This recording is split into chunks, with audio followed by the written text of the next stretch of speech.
เรื่อยๆซ่อมไปเรื่อยๆแล้วก็ซ่อมอีกนานเพื่อเสร็จซ่อมถึงรถแบ็คโฮเลยนะครับ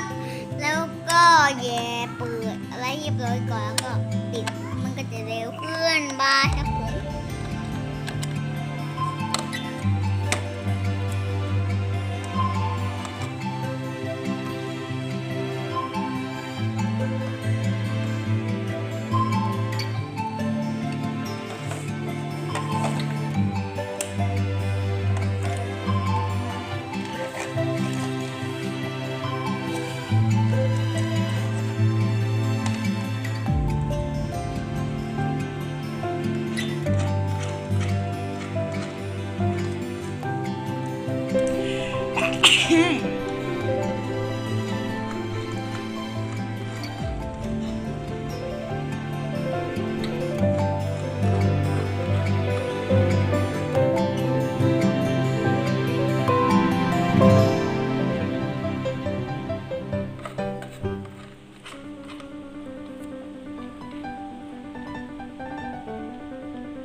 มันวิ่งได้ปะล่ะ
ยังไม่เสร็จอีกแล้วเนี่ย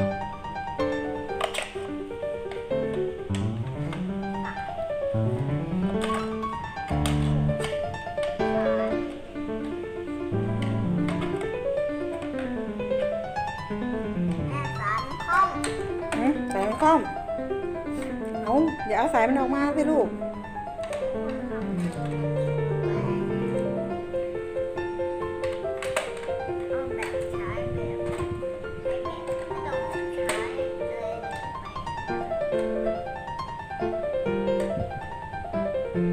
มันยังไม่ถึงอาทิตย์เลยนะรถคันนี้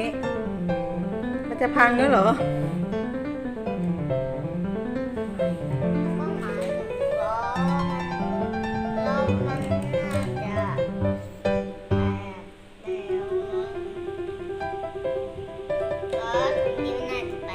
เราเพิ่งไปซื้อมายังไม่ถึงอาทิตย์เลยลูก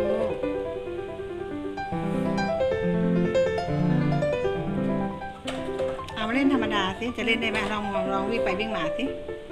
ทดสอบมันซ่อมเสร็จแล้วทดสอบสิเขาบอกเขาเหยียบแมงเม่าได้เองเลยไม่ไปอ๋อเหรอเขาเหยียบแมงเม่าวันนั้นแมงเม่าฝนตกหนักแมงเม่าเข้าบ้านเรา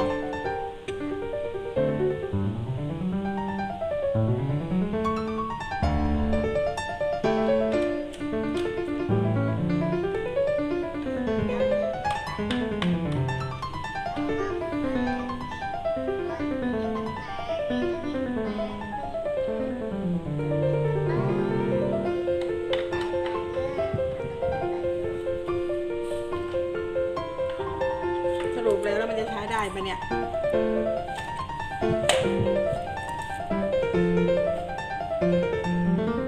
ช่างของเรานะคะกำลังซ่อมอย่างขมักเขม้นทำช่างทำเอารถเก๋งแม่ให้มันวิ่งให้ได้เลยนะครับ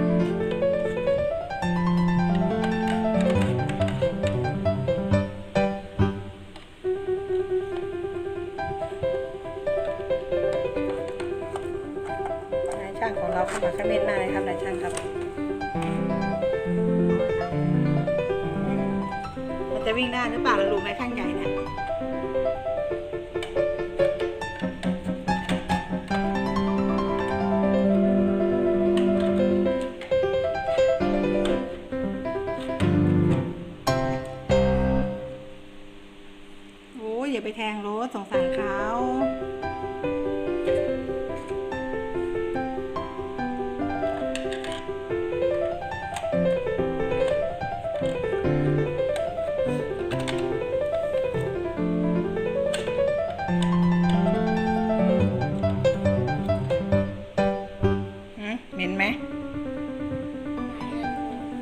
ไม่เหม็นนะใช่ไหมไม่เหม็นก็ไม่เหม็นลูก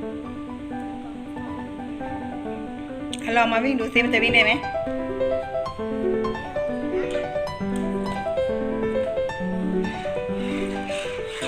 เฮ้ยเอ้าแสดงว่าสำเร็จแล้ว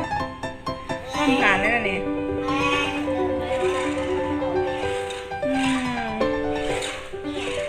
แรงเหมือนเดิมดีโอ้ยแต่ช่างนี่เก่งมากเลยโอ้สุดยอดต่อไปแม่ก็ไม่ต้องไปหาช่างที่อื่นแล้วมีลูกชายเก่งอย่างนี้ในช่างกล้องเนี่ยโอ้ว้าวเราสิ้นเหลือเกิน ถ้าเราไปเดียวเราก็ใจเตี้ยทุบทิ้งเลย ว้า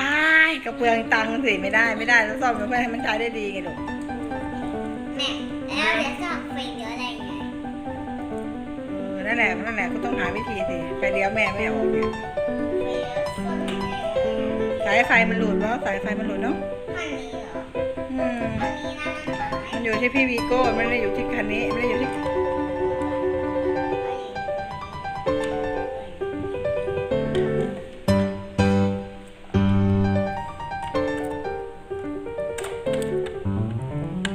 เพื่อนอยากรู้ด้วยเป็นยังไงดูสิ นี่ไง โอ้สายไฟมันหลุดออกมาใช่ไหมลูก ใช่พาราสีรถนี่ถ้าเวลาเราจะซ่อมให้ไฟเราฟันนี้แล้วก็ต้องนี่ก่อน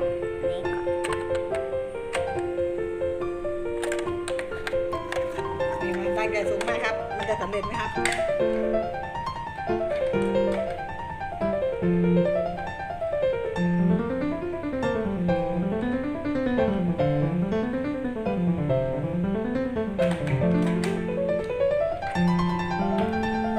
นี่ว่ามันน่าจะโอเคเลยนะเอามาวิ่งดูไหมครับเฮ้ยแล้วมันมีไฟด้วยเหรอลูก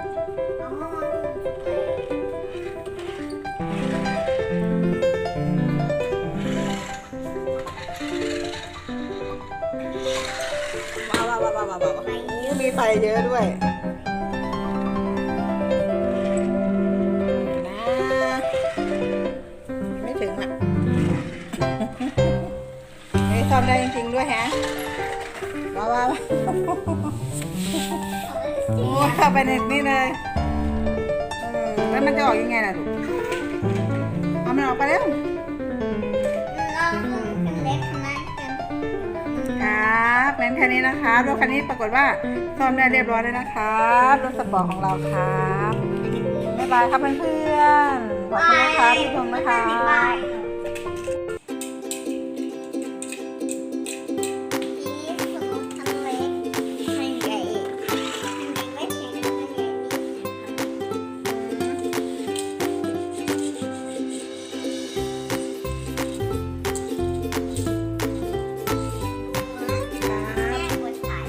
เรียบร้อยแล้วค่ะ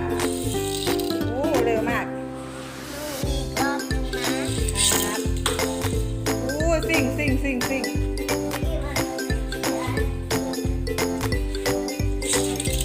ว้าพี่โด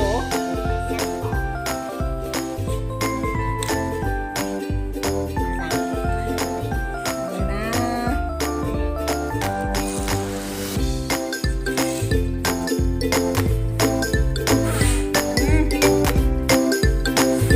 เอาเลย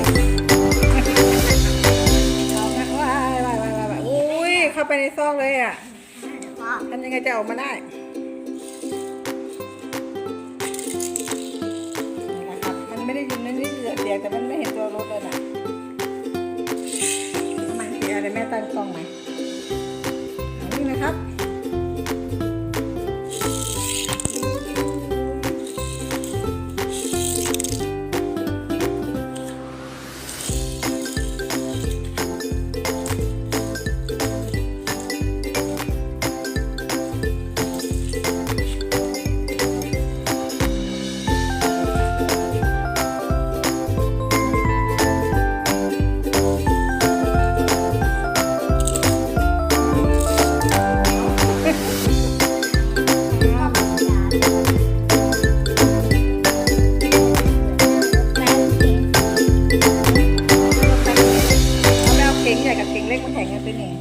ใหญ่กับสปอร์เล็กเนี่ย